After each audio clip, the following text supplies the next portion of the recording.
வானொலியில் நீங்கள் கேட்டு மகிழ்ந்த தென்கட்சி கோ சுவாமிநாதன் ஐயா அவர்களின் இன்றொரு தகவல் தொகுப்பினை கேட்டு மகிழுங்கள். துருக்மேனியாவில் அஷ்காபாத் அப்படின்னு ஒரு நகரத்தில் ஒரு புவியியல் விஞ்ஞானி இருந்தார். அவர் ஒரு நாய்க்குட்டி வளர்த்தார். ஒரு நாள் முன்னிரவு நேரம் ஒரு மேஜைக்கு முன்னாடி உட்காந்து அந்த விஞ்ஞானி ஏதோ கணக்கு போட்டுக்கிட்டு இருக்கிறார். அவருக்கு ஒரு சின்ன பெண் குழந்தை, அது தொட்டிலில் தூங்கிட்டு இருக்குது. அந்த நாய்க்குட்டியும் ஒரு மூலையில் படுத்து அது பாட்டுக்கு தூங்கிட்டு இருந்தது. ஒரே அமைதி. அந்த நேரத்தில் திடீர்னு அந்த நாய்க்குட்டி துள்ளி எழுந்திரிச்சது. நேராக குழந்தைகிட்ட ஓடிச்சு. அந்த குழந்தைய அது போட்டிருந்த ட்ரெஸ்ஸோடு சேர்த்து கவ்வி தூக்குச்சு. தூக்கிக்கிட்டு வாசல் பக்கம் ஓடிச்சு. நாய்க்குட்டி குழந்தைய கவ்வி தூக்க முடியுமாங்கிற சந்தேகம் உங்களுக்கு இல்லையா? நீங்கள் நம்ம ஊர் நாய்க்குட்டியவே பார்த்து பழக்கப்பட்டிருக்கீங்க. அதனால் நம்புறதுக்கு சிரமமாக இருக்கும். அந்த ஊர்லெலாம் அது ரொம்ப ஸ்ட்ராங்காக இருக்கும். ஒரு ஏதோ கண்ணுக்குட்டி மாதிரி இருக்கும். விஞ்ஞானி அதை பார்த்துட்டார். உடனே அந்த நாய்க்கு வெறி பிடிச்சிட்டுதுன்னு முடிவு பண்ணிவிட்டு தன்னோட கை துப்பாக்கி எடுத்துக்கிட்டு ஓடி வந்தார். அவர் வெளியில் நாய்க்குட்டி எங்கே அப்படின்னு பார்த்து தேடுறார். அந்த நேரத்தில் அந்த வீடு இடிஞ்சு விழுது. காரணம் பூமி அதிர்ச்சி. இப்படி பூமி அதிர்ச்சி உண்டாக போகுதுங்கிறது அந்த நாய்க்குட்டிக்கு முன்னாடியே தெரிஞ்சு போச்சு. அதுதான் குழந்தைய தூக்கிட்டு வெளியில் வந்திருக்குது. அது மூலமாக அந்த குடும்பத்தையே காப்பாற்றிருக்குது அந்த நாய்க்குட்டி. இந்த சம்பவம் நடக்கிறதுக்கு 3 நாளைக்கு முன்னாடியே சில பிராணிகளுக்கு இப்படி நடக்க போகுதுங்கிறது தெரிஞ்சிருக்குதான். ஆமாம், அந்த நகரத்தில் 3 நாளைக்கு முன்னாடியே பாம்பு, பல்லி இதெல்லாம் அது தங்கியிருந்த வலையை விட்டு வெளியில் ஓடி வந்துட்டுது. அதே மாதிரி அங்கே இருந்த புறாவெல்லாம் பறந்து போயிடுச்சான். இதே மாதிரி யுகோஸ்லோவியாவில் கூட ஒரு நகரம். அங்கே ஒரு நாள் ராத்திரி ஒரு மிருக காட்சி சாலையில் திடீர்னு ஒரு பெரிய கலவரம், கூச்சல், குழப்பம். அங்கே இருந்த கழுதை, புலி, யானை, பறவை எல்லாம் கண்ணாபின்னான்னு கத்த ஆரம்பிச்சுட்டுது. நீர் யானை அதுக்குன்னு போட்டிருந்த தடுப்பையே தாண்டி குதிச்சு வெளியில் வந்துட்டு தான். மறுநாள் தான் எல்லாருக்கும் விஷயம் புரிஞ்சுது. அடுத்த நாள் காலையில் அங்கே பூமி அதிர்ச்சி உண்டாயிட்டுது. இப்போ பாருங்க, அதாவது மனுஷனை போய் தீர்க்க தரிசி அது இதுன்னு சொல்லிட்டு இருக்கிறோம். இவனை விட அது பரவாயில்லைன்னு தோணுது. அதாவது மிருகங்கள் ஒன்று நடக்க போகுதுங்கிறத முன்னாடியே புரிஞ்சுக்குதே. சரி, இதெல்லாம் எப்படி அது முன்கூட்டி புரிஞ்சுக்குது? அதுதான் படைப்பு ரகசியம். அதை கண்டுபிடிக்கிறதுக்கு தான் மனுஷன் ஆராய்ச்சி பண்ணிகிட்டு இருக்கிறான். விஞ்ஞானிகளோட ஆராய்ச்சியெல்லாம் ஒரு பக்கம் இருக்கட்டும், வீட்டுக்குள்ளேயே சில ஆராய்ச்சி பண்ணி பாருங்களேன். இப்போ சில யோசனை சொல்லி அதை சோதனை பண்ணி பாருங்க அப்படின்னு ஒருத்தர் சொன்னாராம். அதாவது இப்போ மழை வருமா வராதா அப்படின்னு தெரிஞ்சுக்கணுமா, உடனே ஒரு பூனைக்குட்டி பின்னாடியே மெதுவாக போய் அது என்ன செய்யுதுன்னு கவனித்து பார்க்கணும். பூனைக்குட்டி தன்னோட பாதத்தினால சுகத்தில் அப்படி கீறிக்கிட்டு இருக்கும். அப்படி கீறினா கண்டிப்பாக மழை வரும். சில சமயம் பூனைக்குட்டி அப்படி மல்லாந்து படுத்துக்கிட்டு பாதத்தை உயர தூக்கும், அப்படியும் புரளும். இப்படி செஞ்சதுன்னா அன்னைக்கும் மழை இருக்காது. அதனால் முன்னாடி இருந்தது மழை வர்றதுக்கு அறிகுறி, இது மழை இல்லைங்கிறதுக்கு அறிகுறி. பறவைகள், பிராணிகள் இதுகளோட நடவடிக்கைகளை பார்த்துட்டு அதையெல்லாம் அடிப்படையாக வச்சு தான் காலநிலையை கண்டுபிடிக்கிற கருவிகளை கண்டுபிடிச்சிருக்கிறாங்க. வாத்து இருக்குல்ல, சில சமயம் தன்னோட அழகை தன்னோட இறகுகளில் அப்படியே புதைச்சிக்கும். அப்படி செஞ்சால் குளிர்காலம் வரப்போகுதுன்னு அர்த்தம். பருவநிலை குளிராக மாறப்போகுதுங்கிறதுக்கு இதுதான் அறிகுறி. சிட்டுக்குருவி இருக்குதுல்ல, அதெல்லாம் புழுதியில் உழுந்து புரளும். சிறகுகளை படபடன்னு அடிச்சுக்கும். அப்படி செஞ்சால் மழை வரப்போகுதுன்னு அர்த்தம். ஒன்று மட்டும் நாம் நல்லா தெரிஞ்சுக்கணும். இயற்கையின் சீற்றம்னு சொல்கிறோம் இல்லையா, இயற்கை ஏன் நம்ம மேலே கோவப்படுது? இயற்கையை நாம் அனுசரித்து போகிறதில்ல, அதனால் கோவப்படுது. காடுகளை அழிக்கப்படாது, விலங்குகளை கொல்லக்கூடாது, இயற்கை ஏற்படுத்தி வச்சிருக்கிற சமநிலையை கெடுக்கக்கூடாது. அதை புரிஞ்சுக்கிட்டு வாழ்ந்தோம்னா பூமியும் நடுங்காது, நாமளும் நடுங்க வேண்டிய அவசியம் இருக்காது. ஒருத்தர் இருந்தார், சாராய கடைக்கு போனாராம். நிறைய சாப்பிட்டார். அப்புறம் சொன்னார், இது ரொம்ப அற்புதமான சரக்கு போல இருக்கு. உள்ளே போன உடனே இந்த பூமியே நடுங்கிறது மாதிரி இருக்கு எனக்கு அப்படின்னாராம். இதுக்கு கடைக்காரர் சொல்லியிருக்கார், நீங்கள் சாப்பிட்டது வெறும் பச்சை தண்ணி தாங்க, இப்போ ஏற்பட்டிருக்கிறது நிஜம் பூமி அதிர்ச்சி அப்படின்னாராம். ஒரு கடைக்கு போனேன், 5 ரூபா பணத்தை எடுத்து கொடுத்தேன். ஒரு தினசரி பத்திரிகையை கேட்டேன். அவர் உடனே அங்கே அடுக்கி வச்சிருந்த பத்திரிகையில் ஒன்று எடுத்து என் கையில் கொடுத்தார். வாங்கிக்கிட்டேன். மீதி பணத்தை எடுத்தார். அதையும் என் கையில் கொடுக்கணும்ல, கொடுக்கல. எதிரில் இருந்த பலகையில் வச்சு எடுத்துக்க சொன்னார். எப்பவும் அவர் அப்படி தான் பண்ணுவார். நானும் எடுத்துக்கிட்டு வந்துடுவேன். இவர் ஏன் இப்படி பண்ணுறாருங்கிறது எனக்கு ரொம்ப நாளாக ஒரு சந்தேகம். ஒரு நாள் அவர்கிட்டயே இதை கேட்டுவிட்டேன். ஏங்க, நீங்கள் உங்கள் கடைக்கு பொருள்கள் வாங்குறவங்களுக்கு நீங்கள் பாக்கி சில்லறையை கொடுக்குறப்போ பலகையில் வச்சு விட்றீங்க, கையில் கொடுக்க மாட்டேங்கிறீங்களே, ஏன் அப்படின்னு கேட்டேன். காசை கையில் கொடுத்தா நம்மக்கிட்ட இருக்கிற லட்சுமி போயிடுவா சார் அப்படின்னார். அதாவது பணம் செலவாயிடும் அப்படின்னு அர்த்தமா. இன்னொரு நண்பர், அவர் ஒரு நாள் வழக்கத்துக்கு மாறாக ரொம்ப சோகமாக உட்காந்துருக்கிறார். ஏங்க என்னாச்சு, ஏன் இப்படி கப்பலே கவிழ்ந்தது மாதிரி உட்காந்துருக்குறீங்க அப்படின்னு கேட்டேன். கப்பலே கவிழ்ந்திருந்தா கூட நான் இப்படி கவலைப்பட மாட்டேன் சார், வேற ஒன்று நடந்து போச்சுன்னார். என்னன்னு கேட்டேன். என் உச்சந்தலையில் பள்ளி ஒன்று விழுந்துட்டுதுன்னார். அதுக்காகவா இப்படி அப்படின்னு ஆச்சரியப்பட்டேன். ஆமாங்க, பள்ளி உச்சந்தலையில் விழுந்தா பலன் என்னன்னு பஞ்சாங்கத்தில் பார்த்தேன், மரணம்னு போட்டிருக்கு அப்படின்னு சொல்லிவிட்டு அவர் தொடர்ந்து கவலைப்பட ஆரம்பிச்சிட்டார். இப்படியும் ஒருத்தர், என் கூட வேலை பார்க்குற ஒருத்தர் எப்படி தெரியுமா, தினமும் வலது காலை வச்சு தான் ஆஃபீஸுக்கு உள்ளே நுழைவார். என்னைக்காவது தவறுதலாக இடது காலை வச்சு உள்ளே வந்துட்டார்னா அன்னைக்கு பூரா மனசு சங்கடப்படுவார், எந்த வேலையும் சரியாக ஓடாது.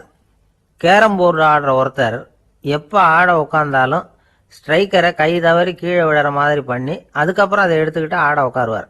ஏன்னா எப்போ ஒரு தடவை நிஜமாவே அது கை தவறி கீழே விழுந்திருக்குது, அன்னைக்கு பிரமாதமாக ஜெயிச்சுட்டார். உடனே ஒரு முடிவுக்கு வந்துட்டார், கை தவறுனா லாபம் அப்படின்னு. அதுக்கப்புறம் அதையே பழக்கமாக்கிக்கிட்டார்.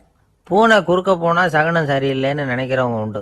ஆனால் ஒருத்தர் எப்படி தெரியுமா, அவர் வெளியில் கிளம்புற சமயம் பக்கத்து வீட்டு ரேடியோவில் மியாவ் மியாவ் பூனைக்குட்டின்னு பாட்டு சத்தம் கேட்டால் கூட போதும், சகனம் சரியில்லைன்னு பிரயாணத்தை கேன்சல் பண்ணிவிடுவார்.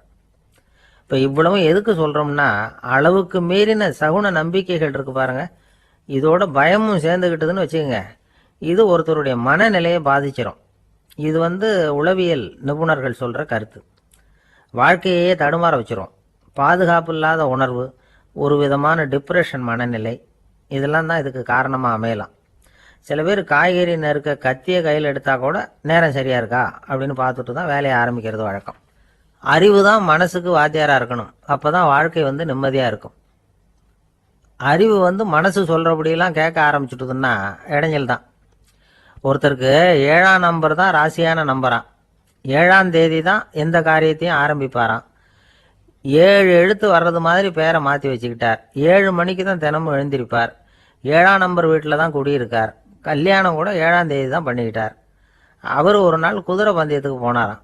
குதிரையோட பேரையெல்லாம் பார்த்தார். ஒரு குதிரையோட பேர் 7 எழுத்தில் அமைஞ்சிருந்தது. 7 தானே இவருக்கு அதிர்ஷ்ட நம்பர், அதனால் உடனே அது பேரில் பணத்தை கட்டினார். பந்தயம் நடந்தது. என்ன சார் ஆச்சுன்னு கேட்டாங்க. நான் பணம் கட்டின அந்த என்னோட குதிரை 7ஆவதாக சேர்ந்தது சார் அப்படின்னாராம் சோகமாக. ஒரு ஊரில் ஒரு ராஜா இருந்தார். அந்த ராஜாவுக்கு ஒரு மந்திரி. ராஜா ரொம்ப நியாயமானவர், நேர்மையானவர், கண்டிப்பானவர். தப்பு செய்கிறது யாராக இருந்தாலும் தண்டனை கொடுப்பார். வேண்டியவங்களுக்கு ஒரு நியாயம், வேண்டாதவங்களுக்கு ஒரு நியாயங்கிறதெல்லாம் அவர்கிட்ட கிடையாது. ஒரு சமயம் அரசவையில் அந்த அமைச்சரே விதிமுறைகளுக்கு புறம்பா ஏதோ நடந்துகிட்டு இருக்கார். மன்னருக்கு கோபம் வந்துட்டுது.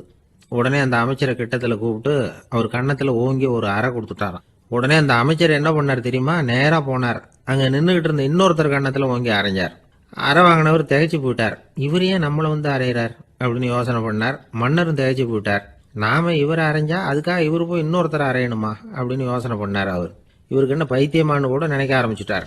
ஆனால் என்ன ஆச்சுன்னா, அப்புறம் அமைச்சர் அவர் கவனிச்சுக்கிட்டு இருந்தாரா, அவர் இன்னொருத்தர் அரைஞ்சார் இல்லையா, அந்த அறை வாங்கின ஆசாமியை பார்த்து கத்திக்கிட்டு இருந்தார். யார்? அமைச்சர். ஏன்பா என்கிட்ட அறையை வாங்கிட்டு இப்படி விவரம் இல்லாமல் நின்றுட்டு இருக்கிறிய, நான் உனக்கு கொடுத்ததை நீ வேற யாருக்கிட்டையாவது கொடுத்துரு அப்படின்னார். உடனே அந்த ஆள் பார்த்தான். தனக்கு அடுத்தபடியாக நின்றுக்கிட்டு இருந்தவனை ஓங்கி ஒரு அறை அரைஞ்சான். அவன் கன்னத்தை தடவிட்டே யோசனை பண்ணான். இது ஏதோ புரிஞ்சுக்கிட்ட மாதிரி அடுத்தாப்புல நின்றுக்கிட்டு இருந்தவனை அரைஞ்சான். இப்படி இந்த அறை மாறி மாறி போய்கிட்டே இருக்குது. ஊரு பூரா பிரயாணம் பண்ண ஆரம்பிச்சுட்டுது. அன்னைக்கு ராத்திரி அந்த ராஜா படுக்கிறதுக்காக போனார். அந்த நேரம் பார்த்து அவர் கன்னத்தில் பலார்னு ஒரு அறை விழுந்தது. நம்மளே அரையிறது யாரு அப்படின்னு அதிர்ச்சியோட மன்னர் திரும்பி பார்க்குறாரு. அரைஞ்சது அவரோட மனைவி. என்னாச்சு உனக்குன்னு கத்துனார் ராஜா. உங்களுக்கு தெரியாதா, ஊர் பூரா ஒருத்தர் மாற்றி ஒருத்தர் மூலமாக இந்த அறை பிரயாணம் பண்ணிட்டு வருது அப்படின்னாங்க அந்த அம்மா. அப்படின்னா ஆரம்பித்த இடத்துக்கே வந்துட்டுதா அப்படின்னாராம் மன்னர். என்ன சொல்கிறீங்கன்னு கேட்டிருக்காங்க. இவர் விவரத்தை சொன்னாராம். அப்படின்னா நீங்கள் ஆரம்பித்து வச்ச இந்த விளையாட்டை நான் முடிச்சு வச்சுட்டேன் அப்படின்னாங்களாம் அந்த அம்மா. மறுநாள் காலை மறுபடியும் அரசவை கூடிச்சு அந்த அமைச்சர் மன்னரை பார்த்து கேட்டார், என்ன மகாராஜா, என்கிட்ட கொடுத்ததை திருப்பி வாங்கிட்டீங்களா அப்படின்னாராம். இப்படி நடக்கும்னு நான் எதிர்பார்க்கவே இல்லைன்னார் மன்னர். ஆனால் நான் எதிர்பார்த்தேன். அது எங்கே போயிட போகுது, ஊர் பூரா சுற்றி கடைசியில் உங்ககிட்ட தான் சேரும் அப்படிங்கிறது எனக்கு தெரியும் அப்படின்னார் அமைச்சர். இந்த கதை வேடிக்கையாக இருந்தால் கூட இதில் உள்ள கருத்து முக்கியமானது. இந்த உலகத்தில் பல கருத்துக்கள் இப்படி தான் மாறி மாறி சுற்றி வந்துக்கிட்டே இருக்குது. நம்மளும் ஒருத்தன் தன்னுடைய நண்பன் ஒருத்தனை கடத்தெருவில் பார்த்தான். உடனே ஓடி போய் பலார்னு ஒரு அறை கொடுத்தானான். அவன் கன்னத்தை தடவிட்டு ஏன்டா என்ன அரைஞ்சேன்னு கேட்டிருக்கான். நீ ஏன்டா என்னை முட்டாள்னு என் மனைவிட்ட போய் சொன்னேன் அப்படின்ட்டுருக்கான் அவன். உன்னை ஒரு முட்டாள்னு சொன்னதுக்காகவா நீ என்ன அரைஞ்ச அப்படின்னு கேட்டிருக்கான் இவன். டேய், நான் அதுக்காக அறையலப்பா, அது ஒரு பெரிய ரகசியம். நான் முட்டாளுங்கிறது அந்த ரகசியத்தை நீ ஏன் எங்கள் வீட்டில் போய் சொன்னேன், அதுக்காக தான் அரைஞ்சேன் அப்படின்னு நானா. இந்த உலகத்தில் நாம் நல்லபடியாக இருக்கணும்னா அதுக்கு முக்கியமாக தேவைப்படுறது ரெண்டு. ஒன்று செல்வம், இன்னொன்று அறிவு.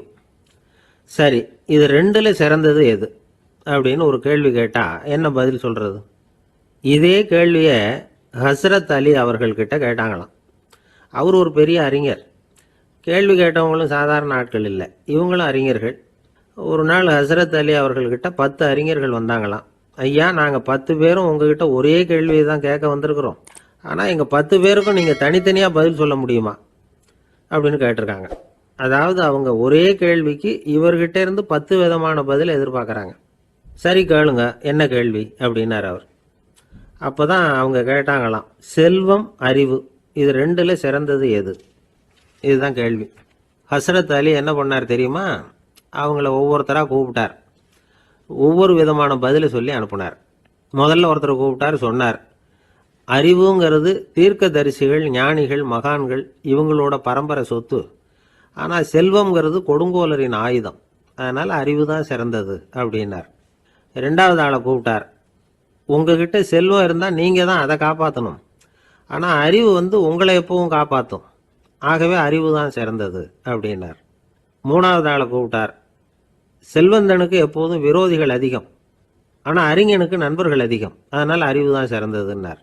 அடுத்தவரை கூப்பிட்டார், செல்வம் அடுத்தவங்களுக்கு கொடுக்க கொடுக்க குறையும், ஆனால் கல்விங்கிறது அதிகரிச்சுக்கிட்டே வரும், கொடுக்கறதுனால குறையாது, அதனால் அறிவு தான் சிறந்ததுன்னார். இன்னொருத்தரை கூப்பிட்டார், அறிவுள்ளவன் எப்பவும் அதை அடுத்தவங்களுக்கு வாரி வழங்கிக்கிட்டே இருப்பான், அதனால் அவங்ககிட்ட தாராளத்தன்மை இருக்கும், ஆனால் செல்வந்தன்கிட்ட கஞ்சத்தனம் தான் இருக்கும், அதனால் அறிவு தான் சிறந்ததுன்னார். ஆறாவது நபரை கூப்பிட்டார், செல்வத்தை கள்வர்கள் திருடிட்டு போக முடியும், ஆனால் அறிவை அப்படி திருடிட்டு போக முடியாது அப்படின்னார்.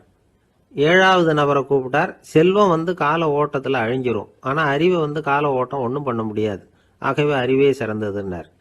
எட்டாவது ஆளை கூப்பிட்டு சொன்னார், செல்வத்துக்கு எப்பவும் எல்லை உண்டு, நிறைவு உண்டு, அளவு உண்டு, கணக்கு உண்டு, ஆனால் அறிவுக்கு அப்படிப்பட்ட எல்லை எதுவும் கிடையாது, அதனால் அதுதான் சிறந்ததுன்னார். அடுத்தவனை கூப்பிட்டார், செல்வம் உள்ளத்தில் உள்ள ஒளியை போக்கிவிடும், இருட்டை உண்டாக்கிவிடும், விரிந்த மனப்பான்மையை குறுகலாக்கிவிடும், ஆனால் அறிவு அப்படி இல்லை, இருண்ட உள்ளத்தில் ஒளியை பாய்ச்சி அதை விசாலப்படுத்துது, அதுதான் சிறந்ததுன்னார். கடைசியாக 10வது நபரை கூப்பிட்டார், செல்வம் மனசில் செருக்கை உண்டாக்குது, ஆணவத்தை ஏற்படுத்துது, அதனால் நானே கடவுள்னு நினைக்கிற அளவுக்கு மனுஷனை தாழ்த்தி விடுது, ஆனால் அறிவு பணிவையும் பண்பாட்டையும் வளர்க்குது, அதனால் அறிவு தான் சிறந்ததுன்னார். ஆக இப்படி 10 பேருக்கும் 10 விதமாக பதில் சொன்னது மூலமாக ஹஸ்ரத் அலி அவர்கள் அறிவு தான் செல்வத்தை விட சிறந்தது அப்படிங்கிறதுக்கு 10 காரணங்களை சுட்டி காட்டியிருக்கார். அந்த அறிஞர் 10 பேர் கேட்ட ஒரே கேள்விக்கு 10 பதில் சொன்னார். நமக்கு வேண்டிய ஒருத்தர் 10 பேர் கேட்ட கேள்விக்கு ஒரே பதில் சொல்லி சமாளித்தார். கேள்வி என்ன தெரியுமா? என்கிட்ட வாங்கின கடனை எப்போயா திருப்பி கொடுக்க போகிறேன்? இதுதான் அந்த 10 பேரும் கேட்ட ஒரே கேள்வி. இந்த மாதம் 26ஆம் தேதி தந்துடுறேன் அப்படிங்கிற ஒரே பதில் சொல்லி அவ்வளவு பேரையும் இவர் அனுப்பி வச்சுட்டாராம். எல்லாரும் போனதுக்கப்புறம் இவரை தனியாக கூப்பிட்டு கேட்டிருக்கிறாங்க, அது என்ன சார் கணக்கு, 26ஆம் தேதி அன்னைக்கு என்ன அதிசயம் நடக்க போகுது அப்படின்னு கேட்டிருக்காங்க. அதிசயம் அன்னைக்கு இல்லை, அதுக்கு நாளே நடக்க போகுதுன்னாராம். விவரமாக சொல்லுங்கன்னு இருக்காங்க. வேற ஒன்றும் இல்லைங்க, 26ஆம் தேதி தானே எல்லாரையும் வர சொல்லியிருக்கிறேன், அதுக்கு நாளே நான் புறப்பட்டு தலைமறைவாயிட போகிறேன் அப்படின்னாராம் ரொம்ப பெருமையாக. ஒரு ஊரில் ஒரு ராஜா இருந்தார். அவர் ஒரு பூனை வளர்த்தார். ரொம்ப செல்லமாக அவர் அந்த பூனையை வளர்த்தார். அவர் என்ன பண்ணுவார் தெரியுமா? இரவு நேரத்தில் அந்த பூனையோட தலையில் ஒரு விளக்கை வச்சுருவார். அந்த பூனை ரொம்ப ஜாக்கிரதையாக அந்த விளக்கு கீழே விழுந்துடாமல் பார்த்துக்கும். தலையை ஆட்டாமல் ரொம்ப நிதானமாக ராஜா பின்னாடி நடந்து போய்கிட்டே இருக்கும். அந்த விளக்கு வெளிச்சத்தில் எல்லா வேலைகளையும் செஞ்சுருவார். கையில் ஒரு விளக்கை தனியாக எடுத்துகிட்டு போக வேண்டிய அவசியமே இல்லை. விளக்கை தூக்கிட்டு போகிற வேலையை அந்த பூனை பார்த்துக்கும். அதனால் ராஜாவுக்கு அந்த பூனை மேலே ரொம்ப பிரியம். மந்திரிகளையெல்லாம் கூப்பிட்டு அவங்கக்கிட்ட சொல்லுவார், பார்த்தீங்களா இந்த பூனை எவ்வளவு விசுவாசமாக நடக்குது, என் பேரில் எவ்வளவு மரியாதை பார்த்தீங்களா அதுக்கு அப்படிம்பார். இதை கேட்டுவிட்டு அங்கேருந்து அமைச்சர்களில் ஒருத்தர் சொன்னார், மன்னா நீங்கள் சொல்கிறது சரிதான், இருந்தாலும் இந்த பூனையோட விசுவாசத்தை நாம் கொஞ்சம் சோதித்து பார்க்க வேண்டியிருக்கு அப்படின்னாராம். சரி, உங்கள் ஆசையை ஏன் கெடுக்கணும், நல்லா சோதித்து பாருங்க அப்படின்னு சொல்லிவிட்டார் ராஜா. உடனே அந்த அமைச்சர் என்ன பண்ணார் தெரியுமா? எங்கேயோ புறப்பட்டு போனார். ஒரு 5-6 எலிகளை பிடிச்சிக்கிட்டு வந்தார். அரண்மனையில் ராஜா ஏதோ வேலை பார்த்துக்கிட்டு இருக்கிறாரு. பக்கத்தில் அந்த பூனை ரொம்ப பணிவாக நின்றுக்கிட்டு இருக்குது. அது தலையில் விளக்கு எரிஞ்சிக்கிட்டு இருக்கு. அமைச்சர் தான் பிடிச்சிக்கிட்டு வந்த எலிகளை அந்த பூனை பார்வையில் படுறது மாதிரி எதிரில் விட்டார். அந்த எலிகள்லாம் அங்கேயும் இங்கேயும் ஓட ஆரம்பிச்சுது. அதை பார்த்தது பூனை. அவ்வளவுதான். தலையில் இருக்கிற விளக்கை பற்றியும் கவலைப்படலை, ராஜாவை பற்றியும் கவலைப்படல. ஒரே பாய்ச்சலாக பாஞ்சு எலிகளை துரத்த ஆரம்பிச்சுட்டுது. தலையில் இருந்த விளக்கு எங்கேயோ போய் விழுந்தது, அணைஞ்சு போச்சு. இருட்டில் ராஜா தடுமாற ஆரம்பிச்சுட்டார். இந்த சமயத்தில் அந்த அமைச்சர் மறுபடியும் விளக்கை ஏற்றினார். வெளிச்சம் வந்தது. அதுக்கப்புறம் அந்த அமைச்சர் பேசினார். அரசே, பூனையோட விசுவாசத்தை பார்த்தீங்களா? எலி அது கண்ணில் படுற வரைக்கும் தான் விசுவாசமாக இருந்தது. அது மாதிரி எலியை பார்த்ததும் எல்லாத்தையும் விட்டுட்டு அதை துரத்த ஆரம்பிச்சுட்டு பார்த்தீங்களா? தான் அந்த பூனையை பற்றி நினச்சது தப்புங்கிறது அதுக்கப்புறம் தான் அந்த ராஜாவுக்கு புரிஞ்சுதான். சரி, இப்போ எதுக்கு இந்த கதையெல்லாம் அப்படிங்கிறீங்களா? இந்த பூனை மாதிரி தான் நம்ம மனசும். மனசை எவ்வளவு தான் பயிற்சி கொடுத்து பக்குவமாக வச்சுருந்தாலும் பார்க்குறதுக்கு பரமசாது மாதிரி தான் இருக்கும். பார்க்க வேண்டியதை பார்த்துட்டுதுன்னா பாஞ்சிரும். இந்த பூனை மாதிரி புலன் இன்ப பொருள்கள் கிட்டாத வரைக்கும் மனம் அடங்கி இருக்கிறது மாதிரி தான் தெரியும். கொஞ்சம் வாய்ப்பு கிடைச்சாலும் அது குதிக்க ஆரம்பிச்சிடும், தப்பு பண்ண ஆரம்பிச்சிடும். பெரிய பெரிய முனிவர்கள் வாழ்க்கையில் நடந்த வீழ்ச்சி இதை தான் நிரூபிக்குது. புலன்களின் ஆற்றல் அதிகம். அதனால் மனக்கட்டுப்பாடு பயிற்சிகளில் ரொம்ப எச்சரிக்கையாக இருக்கணுங்கிறார் சுவாமி சிவானந்தர். மது பழக்கத்தையே விட்டுவிட்டேன்னு உறுதியாக இருப்பான். கடை கண்ணில் பட்டுவிட்டதுன்னா கால் அவனை கேட்காமலே இழுத்துக்கிட்டு உள்ளே போயிடும். இதுதான் மனசுங்கிறது. அதுதான் அந்த ராஜா வளர்த்த பூனை. நம்மால் ஒருத்தன் அந்த ராஜா பூனை தலையில் விளக்க வச்சது மாதிரி இவன் தன்னுடைய தலையிலேயே ஒரு விளக்கை ஏற்றி வச்சுக்கிட்டு என்னத்தையோ தேட ஆரம்பித்தான். தேடிக்கிட்டு இருக்கிறான். தலையை ஆட்டாமல் நிதானமாக நடந்து ரொம்ப நேரமாக தேடிட்டு இருக்கிறான். அந்த சமயம் அங்கே ஒருத்தர் என்னத்தை தேடுறீங்கன்னு கேட்டார். அதுதான் மறந்து போச்சு அப்படின்னு இழுத்தான். சரி, கொஞ்சம் இப்படி உட்காருங்க, ஞாபகம் வந்ததுன்னு தேட ஆரம்பிக்கலாம் அப்படின்னார் அவர். இவன் கொஞ்ச நேரம் உட்காந்து யோசித்தான். அப்புறம் திடீர்னு எழுந்திரிச்சான். ஞாபகம் வந்துட்டுதுன்னா. என்னன்னு கேட்டார். எங்கள் வீட்டில் இருந்த விளக்கை எங்கே வச்சேன்னு தெரியல, அதை தான் தேடிக்கிட்டு இருக்கிறேன், ஏற்றி வைக்கலாம்னு பார்க்குறேன் அப்படின்னா. ஒரு ராஜா இருந்தார். நாடு பூராவும் நிறைய மரங்களை நட்டு வளர்க்கணுங்கிறது அவரோட ஆசை. தானே அதுக்கு முன்மாதிரியாக இருக்கணும்னு நினைச்சார். அரண்மனையை சுற்றி மரங்களை நட்டு வளர்த்தார். இதை பார்த்துட்டு ஜனங்களும் அவங்கவுங்க வீட்டை சுற்றி மரக்கன்றுகளை நட்டு வளர்த்தாங்க. கொஞ்ச காலத்தில் ஊர் பூரா பசுமையாக மாறிச்சு. எல்லாருக்கும் சந்தோஷமாக இருந்தது. இது ஒரு பக்கம் இருக்கட்டும். இப்போ நான் சொல்ல போகிற கதை வேற. அதாவது அந்த ராஜா ஒரு நாள் தன்னுடைய அரண்மனையை சுற்றி இருக்கிற விதவிதமான மரங்களை எல்லாம் போய் பார்த்தார். எப்படி இருக்கிறீங்க அப்படின்னு ஒவ்வொரு மரத்துக்கிட்டையும் விசாரிச்சாராம். எந்த மரமும் சந்தோஷமாக இருக்கிறதா தெரியல. அதுக்கும் மனசில் ஒரு குறை. முதல்ல ஆலமரத்துக்கிட்ட போனார். அது சொல்லிச்சு, மண்ணா, நான் நல்லா பெருசாக வளர்ந்துருக்கிறேன், அடர்த்தியாக இருக்கிறேன், கிளையெல்லாம் 4 பக்கமும் நல்லா படர்ந்து தான் இருக்குது, இருந்தாலும் எந்த பிரயோஜனமும் இருக்கிறதா தெரியல எனக்கு. என்னுடைய பழம்லாம் ரொம்ப சின்னதாக இருக்குது, என் கண்ணுக்கு சரியாக புறப்பட மாட்டேங்குது. நான் இருக்கிற சைஸுக்கு என்னுடைய கிளையில் இருக்கிற பழம்லாம் எவ்வளோ பெருசாக இருக்கணும், அது இத்தினூண்டு இருக்கிறது எனக்கு பெரிய அவமானமாக இருக்குது. இப்படி இங்கே நின்றுக்கிட்டு இருக்கிறதே ரொம்ப கூச்சமாக இருக்குது. ஒரு நல்ல புயல் வந்ததுன்னா பேசாமல் சாஞ்சு விடலாமான்னு பார்க்குறேன் அப்படின்னு புலம்புது ஆலமரம். சரி, இருக்கட்டும்னு நினச்சிக்கிட்டு ராஜா அடுத்தபடியாக ஒரு அத்தி மரத்துக்கிட்ட போனார். அதுவும் புலம்ப ஆரம்பிச்சிட்டுது. நான் கூட பெரிய மரம் தான், இல்லை இலையெல்லாம் அழகாக தான் இருக்குது, பழம் அழகாக இருக்குது, இருந்தாலும் உள்ள விஷயம் இல்லையே, அத்தி பழத்தை புட்டு பார்த்தா அத்தனையும் சொத்தை அப்படின்னு பழமொழியே உண்டாயிட்டுதே. இப்படி ஒரு கெட்ட பேரோடு நான் இருக்கணுமா அப்படின்னு புலம்புது அது. சரி, இது இருக்கட்டும் அப்படின்னு சொல்லி அடுத்தபடியாக வேப்ப மரத்துக்கிட்ட போனார். அது தன்னுடைய வேதனையை வெளியிட்டது. எனக்கு எவ்வளவோ மருத்துவ குணங்கள்லாம் இருக்கிறதா சொல்லிக்கிறாங்க, இருந்தாலும் என்ன பிரயோஜனம், என்னுடைய பழத்தை மனிதர்கள் யாரும் விரும்பி சாப்பிட்றது இல்லையே அப்படின்னுது. ராஜா அடுத்தாப்புல இருந்து ஒரு பனை மரத்துக்கிட்ட போனார். நான் நல்லா உயரமாக தான் வளர்ந்துருக்கிறேன், மற்ற மரங்கள்லாம் என்னை அண்ணாந்து தான் பார்க்கணும், இருந்தாலும் என்கிட்ட நிழலுக்காக யாரும் ஒதுங்கிறது இல்லையே அப்படின்னுது. என்ன இது, எல்லா மரமும் இப்படி திருப்தி இல்லாமல் இருந்துகிட்டு இருக்குதே அப்படின்னு நினச்சிக்கிட்டே ராஜா அடுத்தபடியாக அங்கே இருந்த ஒரு பைன் மரத்துக்கிட்ட போனார். அழகாக உயரமாக பசுமையாக தான் இருந்தது, ஆனால் பழமோ பூவோ கிடையாது. அதை நினச்சி அது வருத்தப்பட்டுக்கிட்டு இருக்குது.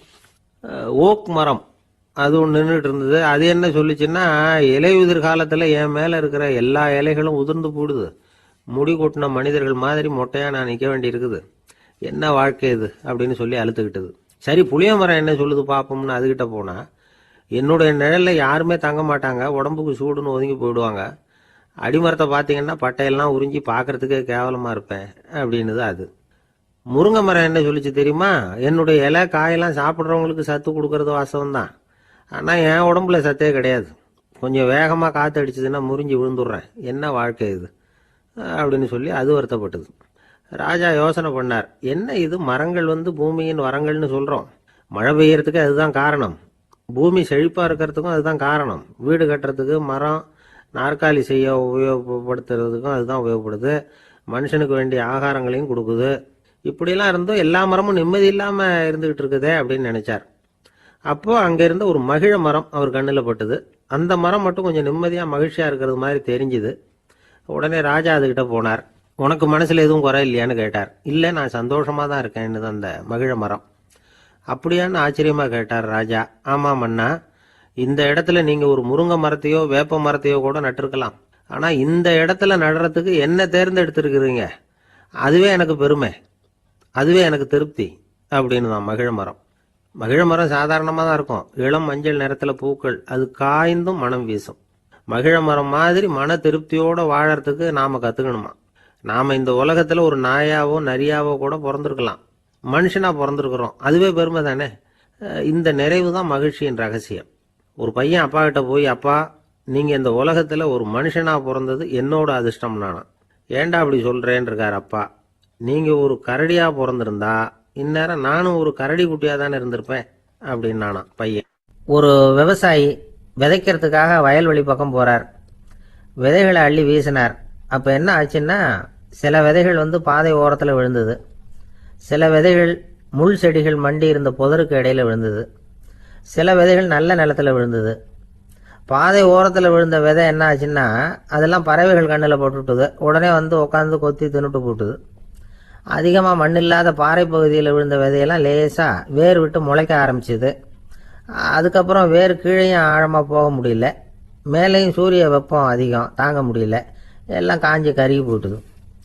புதர் பகுதியில் சில விதைகள் விழுந்தது இல்லையா, முள் செடிகள் காடாக மண்டி போயிருந்தது. அதனால் முளைச்சி வர்ற செடிக்கு நெருக்கடி அதிகமாக போட்டுது. சரியாக வளர முடியல, விளைச்சலும் சரியா இல்லை. நல்ல நிலத்தில் விழுந்த விதைகள் மட்டும் நல்லா முளைச்சிது, நல்லா வளர்ந்தது, விளைச்சலும் பிரமாதமாக இருந்தது. இந்த கதையை சொல்லிவிட்டு கேட்க செவியுள்ளோர் கேட்கட்டும் அப்படிங்கிறார் இயேசு பெருமான். ஆமாம், இயேசு கடலில் நின்ற படகு ஒன்றில் உட்காந்துருக்கிறார். கடற்கரையில் ஏராளமான மக்கள் உட்காந்துருக்கிறாங்க.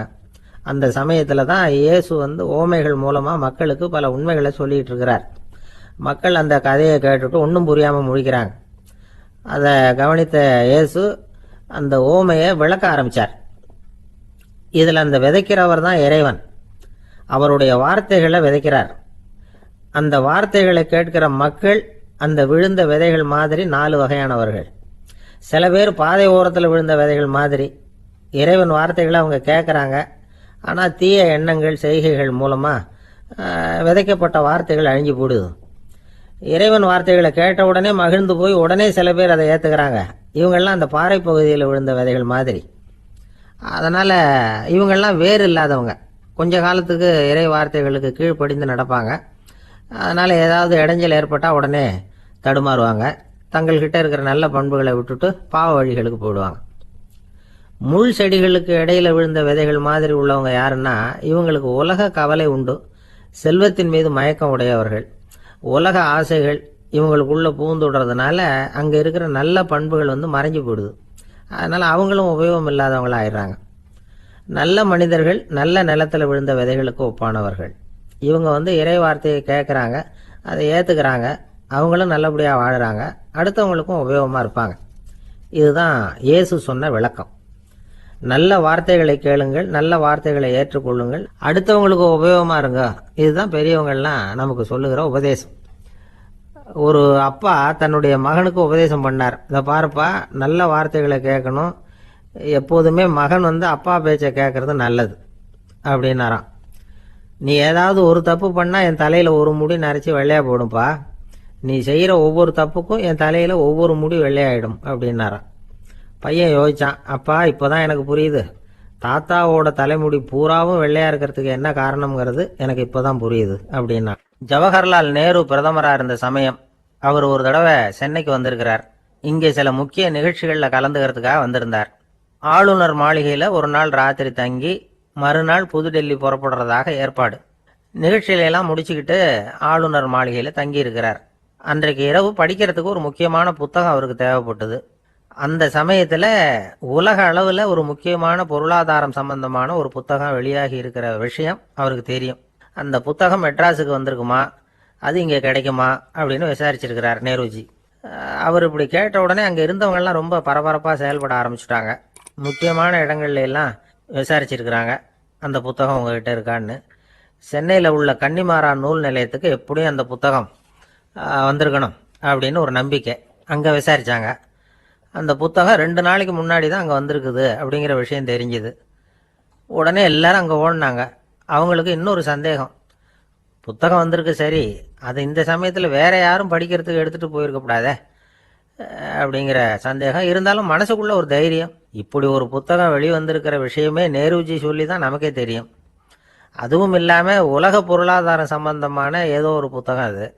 அதை போய் இந்த நேரத்தில் அவ்வளவு ஆர்வமாக யார் எடுத்துகிட்டு போயிட போகிறாங்க அப்படிங்கிற தைரியம். இந்த தைரியத்தோடு அந்த நூல் நிலையத்துக்கு ஓடினாங்க. புத்தகத்தை தேடினா அது கிடைக்கல. யாரோ எடுத்துகிட்டு போயிருக்கிறாங்க.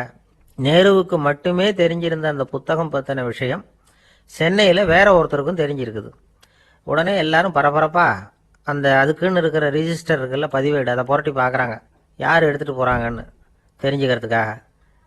எடுத்துகிட்டு போனவங்க அதில் கையெழுத்து போட்டிருப்பாங்கல்ல, அதை பார்த்து யாருன்னு தெரிஞ்சுக்கலாம் அப்படிங்கிறதுக்காக தான் அதை புரட்டுறாங்க. அதோ அந்த புத்தகத்தோட பேர் பக்கத்தில் அதை எடுத்துக்கிட்டு போனவங்க கையெழுத்து உத்து பார்க்குறாங்க எல்லாரும். அதில் போட்டிருக்குது பேர் CN அண்ணாதுரை அப்படின்னு எழுதியிருந்தது. அவர் தான் பேரறிஞர் அண்ணா. நேரு படிக்க விரும்பின ஒரு புத்தகத்தை அதே நேரம் படிக்க விரும்பின இன்னொரு தலைவர் இவர். படிக்கிறதுல அவருக்கு இருந்த ஆர்வத்தை நாம் தெரிஞ்சுக்கணும்னா அதுக்கு எவ்வளவோ சம்பவங்கள் இருக்குது. கடைசி காலத்தில் அவர் அடையாறு மருத்துவமனையில் படுத்திருக்கிறார். அவருக்கு ஒரு முக்கியமான அறுவை சிகிச்சை செய்ய வேண்டியிருக்குது அவசரமாக.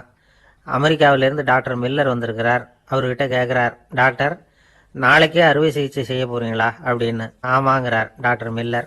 நாளைக்கு மறுநாள் செஞ்சுக்கிறேனே அப்படின்னாரான் அண்ணா. ஏன் ஏதாவது நாள் பார்க்குறீங்களான்னு கேட்டிருக்கார். இல்லை, ஒரு புத்தகத்தை படிச்சுக்கிட்டு இருக்கிறேன், அதை நாளைக்குள்ளே முடிச்சிருவேன், அதுக்கப்புறம் நான் இறந்தாலும் கவலை இல்லை அப்படின்னாரான் இவர். அவர் தான் அறிஞர் அண்ணா. சங்ககால நூல்கள்லேருந்து சமீபத்தில் வந்த நூல்கள் வரைக்கும் எல்லாம் அவர் படிச்சிருக்கிறார். ஒரு திருமண விழாவில் அவர் பேசும்பொழுது சொன்ன விஷயம் இது. சங்க காலத்தில் காதலியை மணக்க விரும்புகிறவனுக்கு அவனுடைய தந்தை வீர சோதனைகள்லாம் வைப்பார். போய் புலிப்பல் கொண்டுக்கிட்டு வா, அப்போ தான் என் பொண்ணை கொடுப்பேன் அப்படின்னு சொல்லுவார். காதலன் உடனே காட்டுக்கு போவான், ஒரு புலியை கொன்று அதனுடைய பல்லை கொண்டுகிட்டு வருவான். அதை வீர பதக்கத்தில் பதிச்சு அவனுக்கு மாமனார் சூட்டுவார் கல்யாண சமயத்தில். இப்போலாம் காதலன் கிட்ட அப்படி சொல்ல முடியாது. இப்போலாம் காதலன் கிட்ட காட்டுக்கு போய் புலிப்பல் கொண்டுகிட்டு வான்னு யாராவது சொன்னால் புலி தான் மாப்பிள்ளையாக வந்து சேரும் அப்படின்னா.